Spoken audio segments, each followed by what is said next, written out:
안녕하십니까. 임종욱 부동산TV의 임종욱입니다. 자, 오늘 여러분들에게 알쏭달쏭한 재개발, 재건축이란 주제로 말씀을 좀 드려보려고 합니다. 자, 많은 분들이 재개발, 재건축 요즘에 많이 진행되다 보니까 헷갈리기도 하고요. 다 같은 것 같기도 하고 다른 것 같기도 하고 정말 어렵다고 얘기를 합니다. 그래서 오늘은 좀 손쉽게 여러분들이 이해할 수 있게끔 간단하게 재개발과 재건축에 대해서 설명해 드리도록 하겠습니다.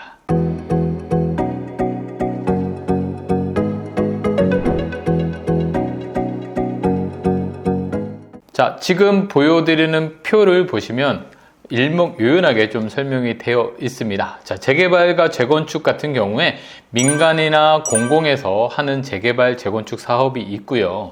제일 많이 들어보셨던 게 재개발과 재건축입니다. 그래서 이 재개발, 재건축만 개념을 잡아 놓으시면 다른 정비 사업 이름만 바뀌었을 뿐이고 조금 다를 뿐이지 거의 같다 이렇게 보시면 되기 때문에 지금 보시는 이 그림을 그냥 간단하게 한번 보시고 지나가시면 좋을 것 같습니다. 지금 보시는 그림이 바로 재개발과 재건축인데 이 차이가 뭐냐면 지금 보시는 거에서 재개발 같은 경우에는요, 길이 이렇게 좀 삐뚤빼뚤합니다. 직선이 아니라 대각선도 있고요, 도로들이 이렇게 뭐 언덕도 많고 기반 시설 같은 게 잘 안 되어 있습니다. 그래서 도시 및 주거환경정비법이라 해서요, 이 법적으로 봤을 때 기반 시설이 열악한 곳, 도로도 잘 안 좋고 공원도 별로 없고 학교도 별로 없고 이런 기반 시설이 안 돼 있는 곳을 우리가 정비하는 것을 재개발이다 라고 얘기를 하고요. 자, 우측에 보시는 것처럼 도로가 반듯합니다. 공원도 있고 학교도 있고 이런 기반 시설이 양호한 지역,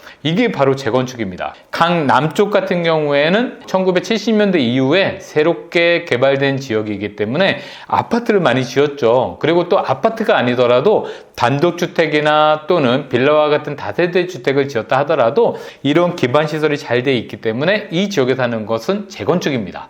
많은 분들이 아파트를 부시고 새로 지으면 재건축이고 단독이나 다세대 주택을 부시고 새로 지으면 재개발이다 이렇게 이해하시는데, 부동산의 어떤 건물로 이제 길어지는 게 아니고요, 이렇게 기반 시설이 잘 갖춰져 있냐 아니냐에 따라서 재개발이냐 재건축이다 이렇게 구분을 하면 된다 이렇게 보시면 되겠습니다.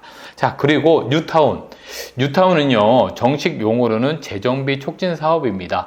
예전에 재정비 촉진법이 나오기 전에 뉴타운 사업이라 해서 진행이 되다가 이제 재정비 촉진법이 나오면서 이제 재정비 촉진 사업으로 바뀌었습니다. 그래서 사실 뉴타운 사업이나 재정비 촉진 사업이나 같은 말이고요. 그래서 많은 분들이 뉴타운 하는데 그냥 뭐 재정비 촉진 사업이랑 같은 거다 이렇게만 이해하시면 될 것 같고요. 자, 요 그림 좀 전에 보셨던 그림하고 같습니다. 재개발인데요, 이렇게 기반 시설이 골목도 삐뚤삐뚤하고요, 기반 시설이 잘 갖춰지지 않죠. 요 재개발들이 개발을 하는 데 있어서 이 기반 시설도 많이 부족한데 하나만 이렇게 개발을 하게 되면 학교도 부족하고 공원도 부족하고 그러다 보니까 이 자체만으로는 발전을 꾀하기가 좀 쉽지 않다라는 부분이 좀 많았습니다. 그래서 이 재개발 하나가 약 10만 제곱미터 이상으로 진행이 되는데, 자, 이 10만 제곱미터를 여러 개를 한꺼번에 모아서 하는 것이 바로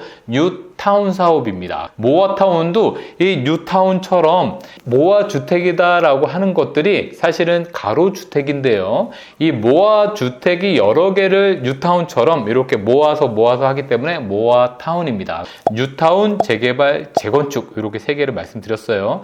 기반 시설이 열악하면 재개발, 기반 시설이 양호하면 재건축, 그리고 또 모아주택을 모아서 하면 모아타운 이렇게 말씀을 드렸고요. 신속통합기획이다라는 얘기를 또 많이 들어보셨을 것입니다. 신속통합기획은요 재개발 사업이라고 보시면 돼요. 근데 재개발 사업인데 그동안 재개발이 속도가 굉장히 좀 잘 안 되다 보니까 우리가 10년 주기설이라서 부동산도 10년마다 잘 되고 못 되고를 반복하는데, 이 재개발은 10년이 훨씬 더 넘게 걸립니다. 보통 일반적으로 우리가 한남 뉴타운이라든가 뭐 노량진 뉴타운 이런 데들은 전부 20년 이상 걸리는 지역들이에요. 20년 동안에 부동산 경기가 좋았다 나빴다 하다 보니까 이 뉴타운이나 재개발도 잘 되다 안 되다 계속 반복적으로 그렇게 됩니다. 이 개발도 빨리빨리 진행돼서 아파트도 새로 지어지고 또 이렇게 공급에 대한 부분도 부족하지 않을 수 있는 그런 게 생기는데, 사실 서울 같은 경우에는 아파트로 따지면 공급이 완전 부족한 지역이에요. 그렇기 때문에 이 신속통합기획이라는 것을 통해서 빠르게 땡기고자 해서 지금 사진에 보시는 것처럼 이런 심의위원들, 그러니까 건축심의, 교통심의, 환경심의, 이런 심의들도 한꺼번에 한 테이블에 앉아서 모아서 같이 빠르게 진행하겠다. 이게 신속통합기획입니다. 그래서 신속통합기획은 속도를 좀 빠르게 하기 위해서 지금 보시는 것처럼 도시계획 결정하는 것도 빠르게 진행하고 심의도 좀 빠르게 해가지고 사업을 단축시키고자 해서 진행되고 있습니다. 이것도 서울시에서 오세훈 시장이 주도적으로 빠르게 진행하고 있는데요. 자, 이거 같은 경우에도 서울시 내에 지금 대략 한 58개 지역이 후보지로 선정이 돼서 진행이 되고 있다. 이렇게 보시면 되겠습니다. 그래서 신속통합계획은 같은 재개발입니다. 그런데 빠르게 진행하는 재개발, 이렇게 보시면 되겠습니다. 자, 다음은 역세권 재개발을 많이 들어보셨을 것입니다. 역세권은요, 원래 1차 역세권과 2차 역세권이 있습니다. 그래서 1차 역세권은 승강장에서 250m가 1차 역세권이고요. 그리고 500m가 2차 역세권입니다. 그래서 일반적으로 역세권이라고 하는 것은 대중교통을 이용하기 때문에 주차장이 그만큼 넓지 않아도 주민들이 거주하는데 크게 불편하지 않다. 이런 게 기본 베이스고요. 그러다 보니까 지하철역과 가까운 데는 주차장을 좀 완화시켜서 세대수를 좀 더 늘려보자, 이런 겁니다. 그래서 1차 역세권이 250m였었는데 이거를 2024년도까지 350m로 늘려줘서 이 1차 역세권 내에서 정비사업을 진행을 해서 공급을 좀 더 늘리겠다라는 게 방안입니다. 일반적으로 보통 우리가 대로변이나 지하철 역세권은 주거지역으로 봤을 때 우리가 1종, 2종, 3종, 그리고 준주거, 상업지역 이렇게 진행하는데, 자, 일반적으로 역세권은 아무래도 상업지역 가깝죠. 그래서 상업지역과 준주거지역 또는 3종 주거지역 이렇게 있습니다. 그렇기 때문에 용적률이라고 해서 건물을 높이 올릴 수 있는 거, 이것을 조금 더 많이 준다라는 겁니다. 기존의 2종 일반 주거지역이나 또는 3종 주거지역을 준주거지역으로 이제 변환을 시켜서 용적률을 최대 700%까지 줄 수 있다라는 것이죠. 땅이 100평이 있을 때 이 100평의 땅을 700평까지 건물을 올릴 수 있다는 것이 되겠습니다. 만약에 건폐율이 50%라고 하면 100평짜리 땅에서 이렇게 건물이 50평이 올라갑니다. 50평이 올라간 것을 700평까지 할 수 있기 때문에, 그러면 계산해 보시면 나머지 층수가 얼마큼 올라가는지 계산해 볼 수가 있겠습니다. 최근에 이제 청량리 주변을 가보시면 이 지역은 상업지역인데요. 거의 용적률이 1000%에 가깝게 됩니다. 그래서 1000%보다 조금 안 되는 998% 이렇게 얘기를 하는데, 그러다 보니까 굉장히 높은 건물들이 올라가 있죠. 이 역 주변에 이렇게 용적률을 상향해 줌으로써 재개발을 좀 더 빠르게 진행해 보겠다라는 뜻이 되겠습니다. 용적률을 높여주면 어떤 일이 발생하느냐? 그만큼 높이 지으니까 일반 분양을 할 수 있는 물량이 상당히 좀 많이 나옵니다. 그렇게 되면 일반 분양을 통해서 수익이 발생되고요. 수익이 발생되기 때문에 기존의 조합원들이 추가 분담금이 많이 들어가지가 않습니다. 그러면 추가 분담금이 많이 안 들어가기 때문에 때로는 내가 갖고 있는 집에서 새 아파트를 그냥 무상으로도 받을 수 있다는 뜻이죠. 그러면 동의율이 많이 올라가죠. 사실은 추가 분담금을 많이 내야 될 때 동의율이 잘 안 나옵니다. 그래서 사업성이 좋은 지역에 투자했을 때 속도가 빠르게 진행될 수 있다는 것이죠. 그래서 역세권 재개발은 속도를 빠르게 할 수 있는 사업성이 있다, 이렇게 보시면 되겠습니다. 자, 그리고 이제 모아타운입니다. 자, 모아타운 많이 말씀 들어보실 텐데, 자, 모아타운은 소규모 정비 사업이에요. 지금 안에 보시는 가로주택형 모아타운, 가로주택 정비 사업이 모아주택이라고 부릅니다. 그래서 이 모아주택들이 모여서 모아서 모아타운을 이룹니다. 재개발을 모으면 뉴타운이라고 얘기한 것처럼 지금 모아주택을 모으면 모아타운이 되는데요. 자, 여기서는 모아주택이 보통 10,000제곱미터 거나 또는 2만 제곱미터까지 사용할 수 있습니다. 그래서 모아타운을 다 모으면 10만 제곱미터 미만으로 진행을 해야 됩니다. 10만 제곱미터가 넘어가면 재개발 사업이에요. 재개발과 모아타운을 구분을 두기 위해서 그 기준점이 바로 10만 제곱미터입니다. 그래서 모아타운은 10만 제곱미터 미만이고요. 우리 재개발은 전부 다 10만 제곱미터 이상이다. 이렇게 보시면 되겠습니다. 자, 이 모아타운은 가로주택 정비사업, 그러니까 모아주택 같은 말이에요.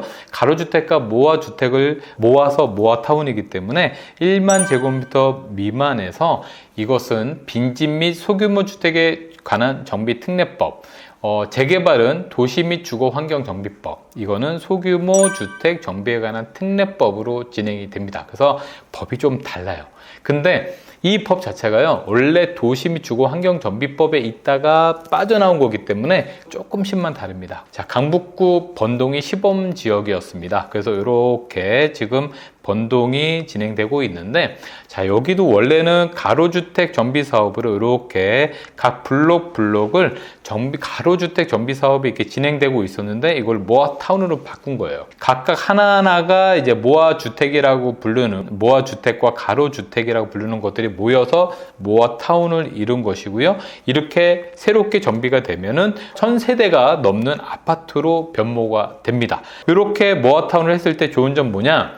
보통 이 하나의 블록 하나하나가 조합이 다 따로따로기 때문에 원래는 지하 주차장을 해도 요 같은 조합 밑에만 주차장을 할 수 있고 따로따로 정비 사업을 해야 되는데, 이걸 한꺼번에 모아서 모아타운을 했더니 블록별로 주차장을 하나로 통합을 해서 갈 수 있고요. 층수나 용적률, 거기다 종상향까지 시켜줍니다. 그래서 이런 인센티브가 있고 정부에서도 지원금이 많이 나오기 때문에 사실은 원래 소규모 정비 사업이라 뭐 적게는 200세대 정도 되는 아파트로 지어질 것을 1000세대가 넘는 아파트로 지어지기 때문에 우리가 그냥 일반 재개발에 나오는 브랜드 아파트와 비슷한 그런 정비 사업이 진행되는 것이죠.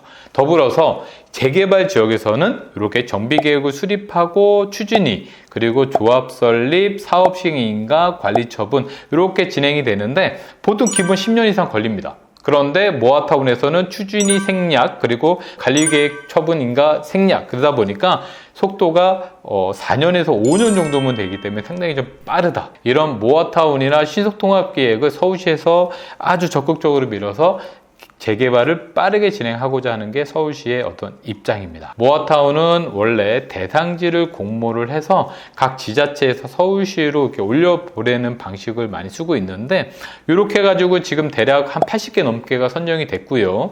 요즘에는 각 지역에서 주민들이 해당 구청에다가 우리 재개발 모아타운을 하겠습니다, 해주세요 라고 제안을 합니다. 그러면 자치구 구청에서는 요거를 심의를 해가지고요, 검토를 해가지고 주민설명회를 통해서 또 이제 서울시로 올려보내서 하는 방식. 예전에는 자치구에서 재개발을 할 수 있는 데를 찾아서 진행을 했다라면, 지금 이제 주민들이 모여서 저희도 재개발 모아타운을 하고 싶습니다 라고 올려서 가는 이 방식으로 많이 진행되고 있다, 이렇게 보시면 되겠습니다. 근데 여러분들 재개발할 때 많이 들어보셨을 권리산정 기준일, 요거 제가 유튜브에서도 많이 설명드리긴 했는데 다시 한번 말씀드리면, 권리산정 기준일은 더 이상 지분을 쪼개지 말라는 뜻입니다. 그래서 사업성이 너무 떨어지면 재개발 사업이 잘 진행되지 않기 때문에 이 사업성을 떨어지는 걸 막기 위해서 지분 쪼개는 것을 방지한 날이 되겠습니다. 그래서 신속통합기획 같은 경우에는 이 선정지역과 미선정지역이 있는데, 이게 전부 다 날짜상으로 보면 2022년도에 선정지역이든 미선정지역이든 다 이렇게 진행이 됐었습니다. 그래서 이게 좀 과도하다 싶은 게 있어서 2024년 지금부터는 이제 새롭게 선정되는 곳은 권리산정 기준일을 따로 이제 정하기로 돼 있고요. 그 전에는 전부 다 2022년 1월 28일이 보통 권리산정 기준이다, 이렇게 보시면 이해하기가 좀 더 편하고요. 자, 모아타운도 계속 발표될 때마다 권리산정 기준일이 정해지고 있습니다. 그렇기 때문에 그 날짜 이후에 새롭게 지어지는 신축들은 현금 청산된다라는 거 보셔야 되고요. 그런데 여기서 중요한 게 뭐냐면, 이 신속통합기획 같은 경우에는 권리산정 기준일까지 준공이 다 나야 되는 신축, 그러니까 준공이 안 났으면 현금 청산될 수 있고요. 모아타운 같은 경우에는 권리산정 기준일까지 착공이 들어가 있으면은 현금 청산은 안 되고 조합원이 될 수 있다. 이런 차이가 있습니다. 오늘 여러분들에게 재개발과 재건축의 차이, 그리고 재개발을 묶으면 뉴타운, 그리고 또 모아주택을 모으면 또 모아타운, 이렇게 말씀드렸고요. 서울시에서 야심차게 하는 게 바로 신속통합기의 모아타운입니다. 서울시는 공급이 부족하기 때문에 언제든지 여건이 조성되면 가격이 올라갈 수 있는 그런 요소들이 있어서 이런 부분들을 어떻게 보면 방지하고자 공급을 꾸준히 하려고 노력합니다. 그래서 서울 지역에는 공급할 수 있는 방법, 재개발과 재건축밖에 없다라는 부분이 있기 때문에 이렇게 재개발과 재건축을 활성화시켜서 공급을 안정적으로 가기 위한 방안들이 많이 나오고 있습니다. 그래서 여러분들도 부동산에 있어서 관심을 가지실 때 재개발과 재건축은 반드시 아셔야 될 품목이기 때문에 오늘 정리를 해보았고요. 방송 보시고 좋으셨다면 좋아요, 구독 눌러주시면 더 좋은 방송을 만들도록 열심히 노력해 보도록 하겠습니다. 자, 지금까지 시청해 주셔서 감사합니다.